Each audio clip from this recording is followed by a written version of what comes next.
Tourists in Oxford are making life hell for those who live in the city, according to one councillor. Visitors bring in almost £800 million to Oxford's economy, but Councillor Mary Clarkson has tweeted that she needs respite from the large numbers. The former mayor has put forward several suggestions, one of which is to make members of tour groups walk in single file. Jeremy Stern reports. In the summer, people from all over the world come to Oxford. I like to see Oxford because it's very famous. It's got history that we don't have at home, all the Gothic buildings, the universities. There's a beautiful museum. I want to see that, if possible, after this tour.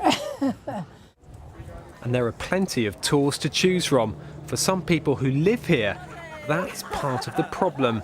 It's the sort of huge parties of them, and they just lurk.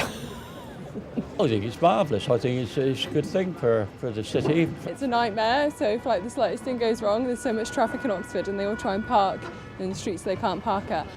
You cope with it, you have to accept it. Unfortunately, these days we need tourism. The industry generates about £780 million a year to the Oxford economy. But at what cost? Councillor Mary Clarkson has described Oxford as tourist hell and wants to stop large groups blocking pavements and exits in the city centre. You sometimes pick up guidebooks to other places when you go abroad and it says, well, these are the customs in Venice, in Paris. These are things that really wind up locals. And a lot of people look at those and take them on board. Why can't we do the same in Oxford?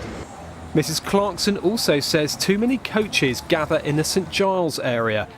Other popular cities take a different approach to getting tourists in and out.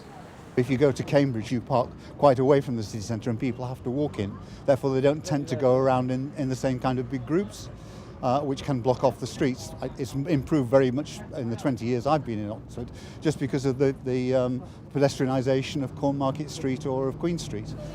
7 million people a year visit Oxford. When the new Westgate shopping centre opens in October, even more are expected. Jeremy Stern, BBC South Today.